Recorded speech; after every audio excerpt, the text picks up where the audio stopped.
தொழில்நுட்ப முன்னேற்றங்களும் பொறியியல் சாதனைகளும் உலகை வேகமாக மாற்றி வருகின்றன.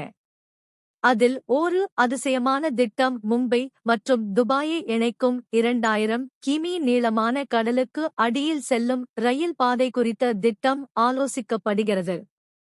இந்த மாபெரும் திட்டம் இந்தியா மற்றும் ஐக்கிய அரபு எமிரேட்ஸுக்கிடையே பயண முறையை மாற்றும் என கூறப்படுகிறது. இந்த கடலுக்கு அடியில் செல்லும் ரயில் 600 முதல் 1000 கிமீ மணி நேரம் வேகத்தில் செல்லும் திறன் கொண்டதாக இருக்கும். இதனால் மும்பை துபாய் பயண நேரம் வெறும் 2 மணி நேரத்திற்கு குறைக்கப்படும் என கூறப்படுகிறது.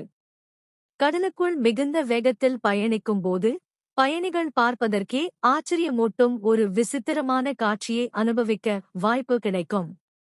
இது ஒரு மாயாஜால அனுபவமாக இருக்கும்.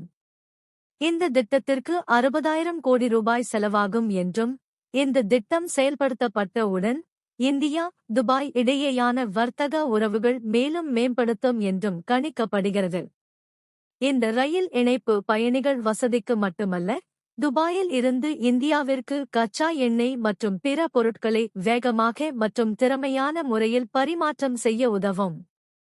நிபுணர்களின் கருத்துக்களின்படி இந்த ரயில் திட்டம் 2030க்குள் நிறைவு செய்யப்படும் என கணிக்கப்பட்டுள்ளது.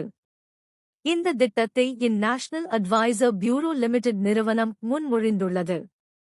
இதன் நோக்கம் காலாண்டு போக்குவரத்து முறையை மாற்றுவதுடன் விமான பயணத்திற்கு ஒரு மாற்று வழங்குவதும் ஆகும். இந்த திட்டம் ஆலோசனைகள் நடைபெற்று வருகின்றன என்றும், இரு நாடுகளின் அங்கீகாரம் கிடைத்தால் 2030க்குள் நிறைவு செய்யப்படும் என்றும் கூறப்படுகிறது. இது வெறும் கனவா? இல்லை, நிஜமாகுமா? எதிர்காலத்தில் என்ன நடக்கும் என்பதை பார்க்க காத்திருப்போம்.